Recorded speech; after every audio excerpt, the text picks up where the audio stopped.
Hey everyone, welcome back to a brand new video. Today I'm going to be working in the kitchen. We're going to be doing a quick little project in here. I think it's going to be quick. It should be. If everything goes as planned, it shouldn't take me too long. But what I'm going to be working on is the kitchen island countertop. So if you guys did not know, you'll have to go back on my channel and watch, but I'll link the videos down below. My husband and I built our kitchen island. Our kitchen used to be set up as like an eat-in kitchen, and it was really small. There wasn't a whole lot of counter space. So what we decided to do was transform what used to be the entire living room, which didn't really make sense because the door being in the center, it's too long as a living room. So we decided to have a small living room, a small dining room, and then a large kitchen because we spend a lot of time in our kitchen. So what we did was we built a kitchen island out of some like base cabinets. We built the top out of just basic wood. And then I stained it to make it look like a DIY butcher's block, and I sealed it using polyacrylic. At the time of sealing it, I had every intention on going back in and adding multiple layers of sealant, but I didn't. Life got busy, mom life happened, and it didn't get sealed properly. So over time, it has kind of like soaked in the sealant, and a lot of the sealant has wiped away, obviously with cleaning. So with countertops, you wanna make sure that you have lots and lots of layers because the cleaning supplies that you use will eventually eat away at the, the countertop and stuff. So now we are left with a rough looking DIY butcher's block. It does not look great. It's honestly been bothering me a lot. We just feel like it just doesn't look the best. I feel like on camera from a distance it looks fine. It just looks like a wood countertop, but it's when you get up close and you can really see all the really bad imperfections. So what my plan is today is to do a DIY concrete countertop, but not using concrete. So my plan is just to have a solid lighter color countertop, and then I'm going to be using epoxy to seal it this time, so that way it should last, it should be nice and durable. That's the game plan. I actually ordered some epoxy online. I got on Amazon and I found some, and there was a lot of amazing reviews on it. It said it was non-toxic, and I'll just link it down below so you can check it out yourself. Obviously do your research before tackling any project like this, but yeah, that's what I'm gonna be using. So without further ado, let's get started. So you may be asking, well, how are you gonna do a DIY concrete countertop without concrete? And this is how, my friend. This all-purpose stucco. So I actually use this on my fireplace, okay? And it looks beautiful. I absolutely love the finish of the fireplace. And I've actually been considering doing the same technique on my backsplash and making it look like a stone look on the backsplash instead of doing like tile. So what I'm gonna do is I'm gonna actually use this all-purpose stucco. This is the DAP brand, and I will be laying this out all over the countertop, smoothing out the edges, rounding off the edges to make it look like a solid countertop, although it's just stucco over top of wood. Okay, so first step is to clean off the countertop really well, and then I'm also going to be putting this brown paper all the way around the edges to like protect the new kitchen island that I just redid. So I don't want to mess that up. I probably should have done the countertops first and then the base, but you know, you live and learn. So we're gonna start off by just cleaning everything really well.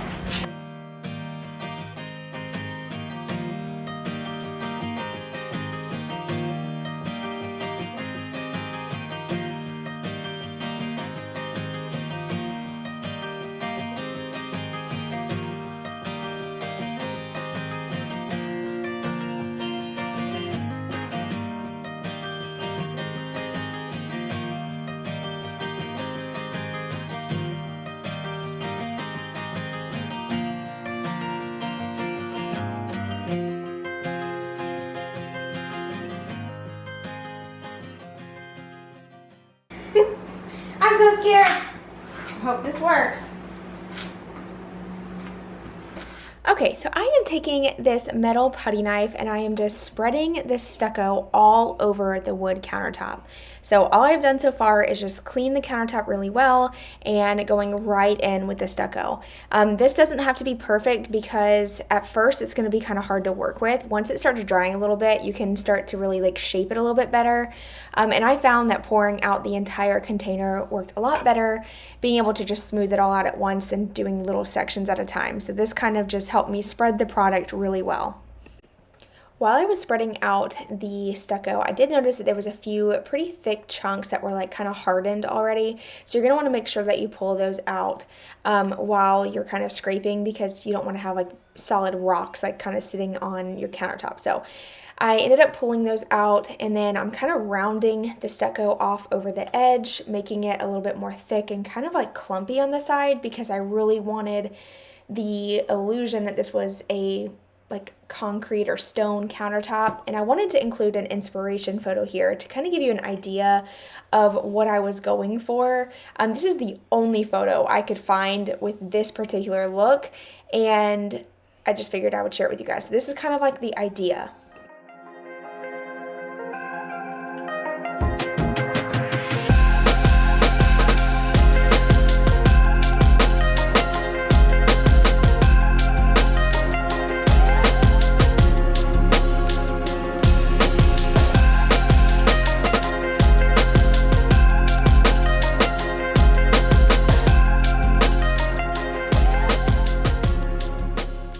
I made a quick trip to Lowe's, and this is what I got. I got some gloves, I got a sponge, and then I got 3 more containers of the stucco just in case, because I didn't feel like 2 would be enough, so I got 3. As you can see, the 1 can of stucco was enough to do almost the entire half of the countertop, but I knew I was going to have a little extra in some areas for a little bit more texture. So I'm going to go ahead and open up the second can here and go ahead and just put everything on the countertop. Like I mentioned earlier, it's easier to spread out when you have it all out at once than having to constantly scoop it. So this just worked best for me, and honestly this is such a super satisfying project. It just was like playing in Play-Doh as an adult. It was really nice. And I ended up using 3 cans total for the entire kitchen island.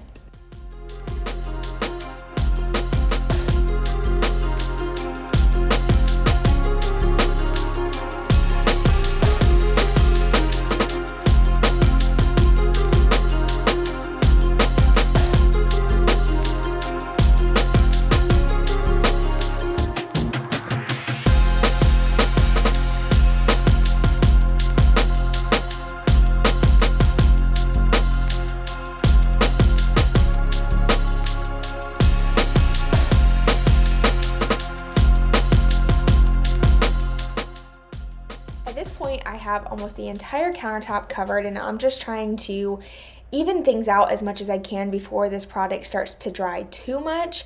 However, like I've mentioned I think already once, this is one of those products that are easier to work with when it is a little bit more dry. When it's wet, it just kind of picks up really easily, and you can just kind of smooth it out almost too easily. You really want it to be thick so that way you can shape it the way you want, but I kept messing with it and take my advice and walk away for a minute. Let it dry. I would say about 20-30 minutes, and then start kind of going in with your scraper and playing around with it. Now, depending on your location, and I do think like humidity and how hot it is, how cool it is, it plays a huge part in the drying time, of course. But let me just say, you do not want it to be fully dry before you try to come in and smooth it out, or you are going to have a mess on your hands. You're going to end up having to use a sander, and then you're going to have dust everywhere, and that is something I did not want to happen. So that is probably why I was like so hyper focused on trying to smooth it out while it was still soaking wet. But I felt like letting it dry for about 20-30 minutes, kind of get like a little bit more thick, it was easier to really smooth out to a better finish. Now, I am actually not trying to smooth out the edges around the sides of the island. I really wanted that to look like authentic stone, like you picked up a rock, right? And then you cut it in half and you had this perfect flat top, but then like you still see the edge of the rock. That's kind of what I wanted. So you will notice that I'm smoothing out the top a lot more than I'm smoothing out the edges. I did know that once I added the epoxy, it was going to do like this really pretty clear coat, and it would be like a glass finish over the top, but yet leave some texture on the side. So that was all very intentional. If you don't want to have texture, you're definitely going to want to smooth out way more than I did. Also, I wanted to mention that a spray bottle with just plain water is going to be your best friend when working with this stucco, because once it does start to dry, it does get a little bit more like crispy and kind of hard to spread. So if you wet it just a hair, just kind of mist it with water, it just kind of smooths it out and makes it easier to kind of spread and soften a little bit.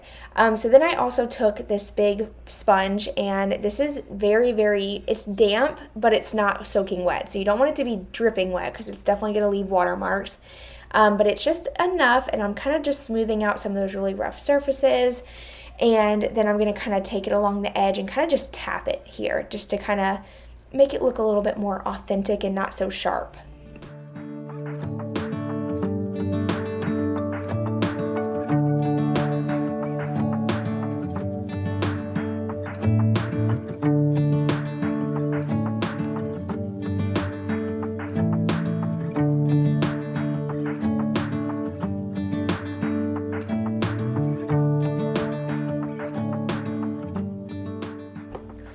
One of the reasons I decided to DIY this project versus buying a stone slab was, number one, to save money. I love sharing budget-friendly ideas with you guys, and I also really enjoy saving money where I can, especially when it comes to my home. I feel like a lot of people splurge a little bit more on their home. I'm over here doing as many budget-friendly projects as possible to save money for other aspects in our life. And I knew that I could do this. I just knew that it was going to take me a little bit of time and definitely some effort to get the look I was going for. And just to give you an idea of how much money we saved, now these are not accurate pricing, just so you know. I just kind of Google searched what it would cost to buy a 4x5 stone slab, and from Google, it said about $29 per square foot for the type of stone look I was going for, with the rough edges and then the smooth top.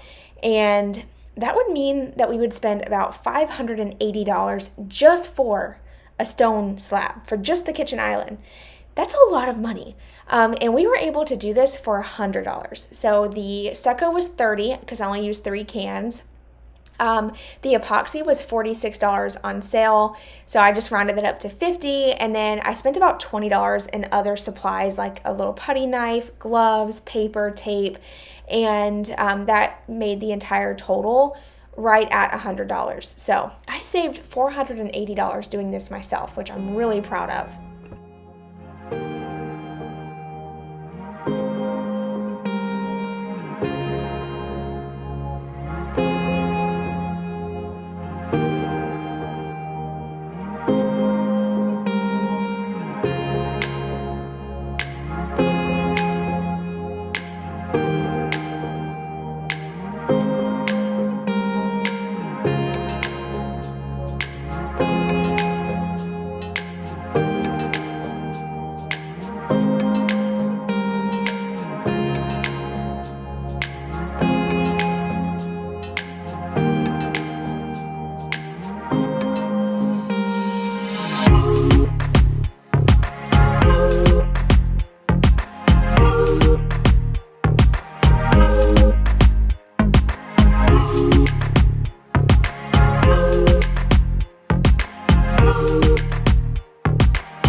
I let the stucco fully cure for 24 hours before I went in with any color of paint. So I am painting the countertop now using a color called Fawn Brindle. This is a Sherwin Williams color, and this is just a sample that I bought from Lowe's. It was about $4 for the sample, and instead of wasting it, I just used it up. It ended up being a very beautiful color. But as you can see, I am painting it with a paintbrush. The reason I'm doing this is so that way I can make sure that I have enough paint to cover the entire countertop without having to go back and buy more. Since it was just a sample, I didn't have a whole lot to work with. And you will also notice that I do spritz it with water. This is totally optional, but there was a few areas that I felt like just kind of like needed to be thinned out to make it look a little bit more like authentic stone and not just full matchy. So I ended up spritzing it and kind of just thinning out the color in some areas.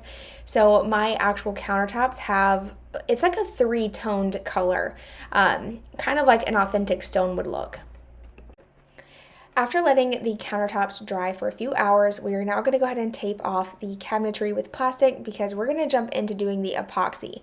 Now, I did not explain this or film this part because at the moment we were both freaking out. I was really scared to ruin the countertops, but I will go ahead and include some authentic clips of us pretty much panicking, me mostly, on the process, but I will explain. It's really not as hard as it seemed. I think I was just overthinking it.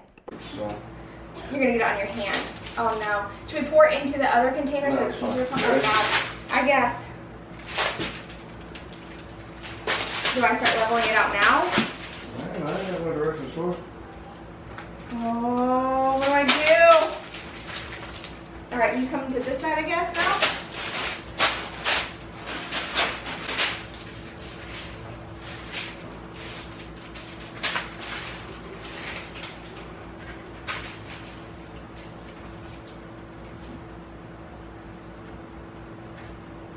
We're gonna something over here.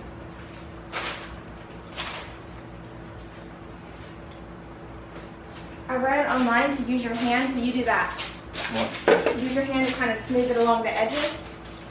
Like grab some on your hand and like rub it on the edges. Like this on the side.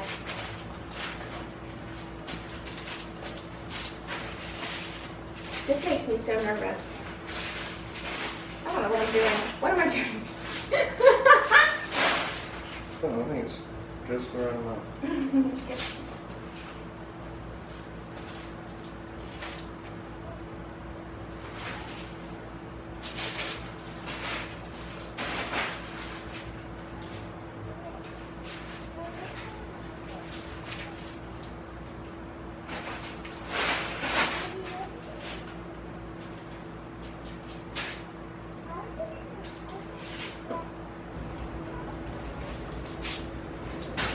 Super lumpy. What do I do? Well, my roller's not rolling. My roller's not rolling. Do the best you can with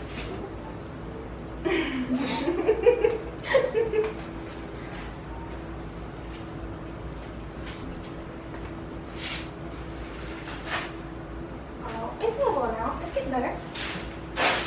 We have a lot of air bubbles though. From the research I did, it said to just let it roll off the edges and then go along and like. it. Roll up this one over and go, yep. Same thing at home.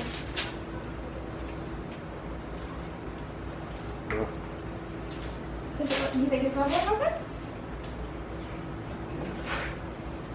Like over here though, you can't go all the way to the edge. Okay, I'm working on it. I'm trying.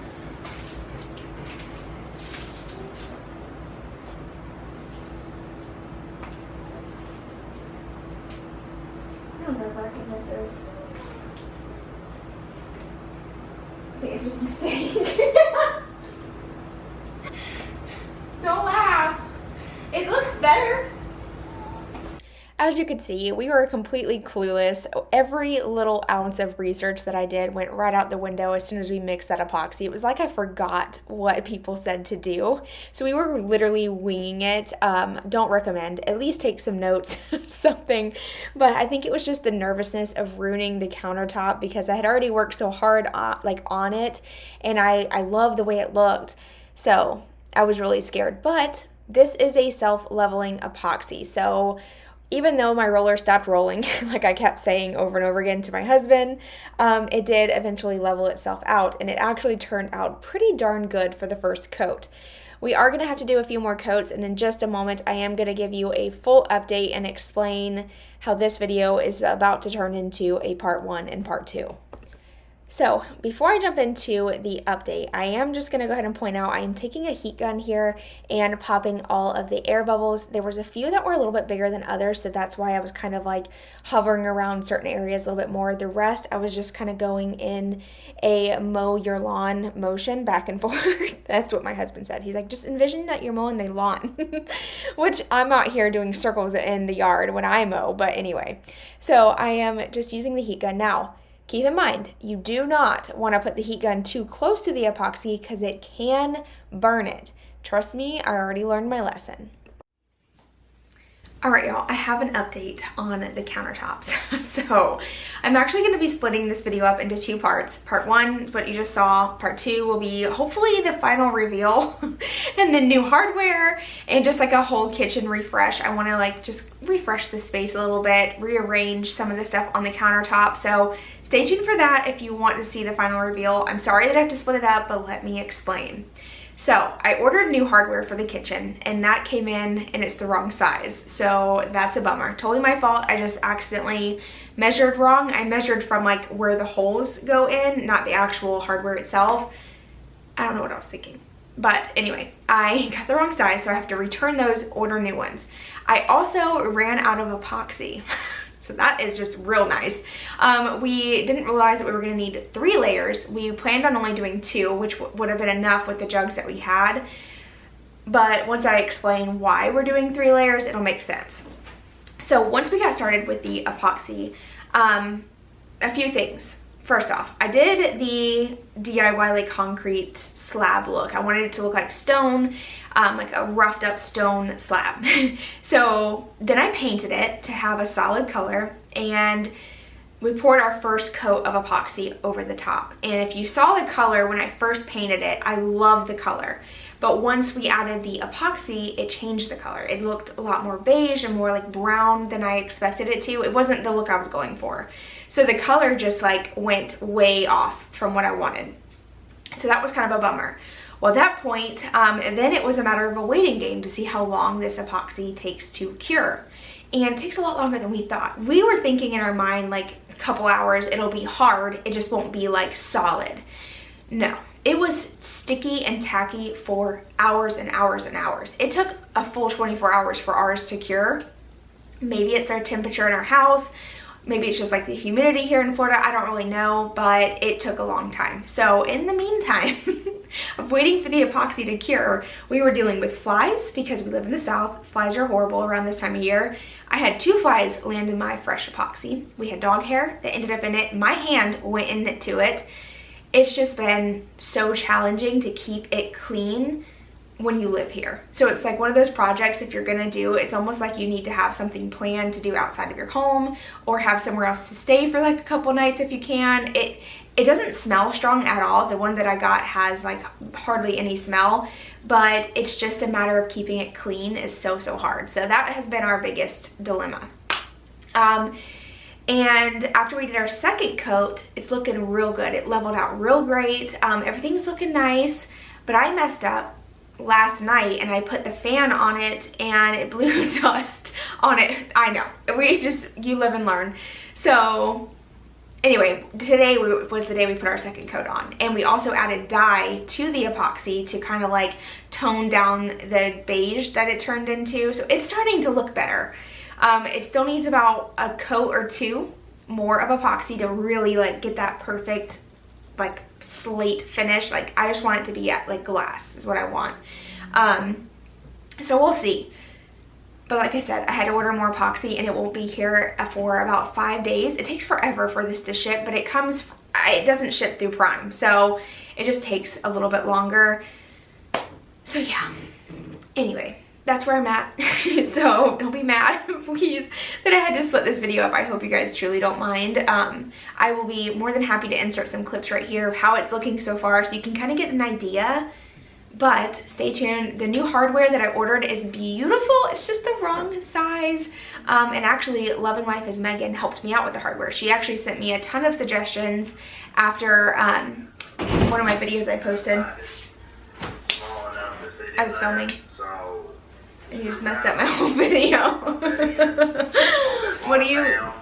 You came in here to get my coffee? Yes, you made the coffee, but didn't give me any. It was a couple videos ago I talked about the hardware and like what color to go with for in the kitchen, and she immediately sent me a message on Instagram, sent me like a few screenshots from Amazon and was like, this would look so good. So I ended up taking one of her like pictures that she sent me, and I did a Google Lynn search on it, and I found some on Amazon. So yay for that. Thanks Megan for helping me out. I appreciate it because I think they're beautiful. But yeah, I just gotta wait now for that. So that's where we are. It's been a little slight delay in the project, but that's okay. It's gonna come together. It's gonna be beautiful when it's all done. I'm loving the look so far. Like, I feel like my vision's slowly coming to life. It's just a matter of those finishing touches, so we'll see. But anyway, I hope you guys have enjoyed today's video. Give it a thumbs up for me if you enjoyed. Let me know in the comments what you think so far. I appreciate you so much, and I'll see you guys in my next one. Bye, y'all. It won't go away. I've got that feeling rushing through my body. I know that it is here to stay. It's like you're my personal Illuminati. I know that some might say that I am just a bad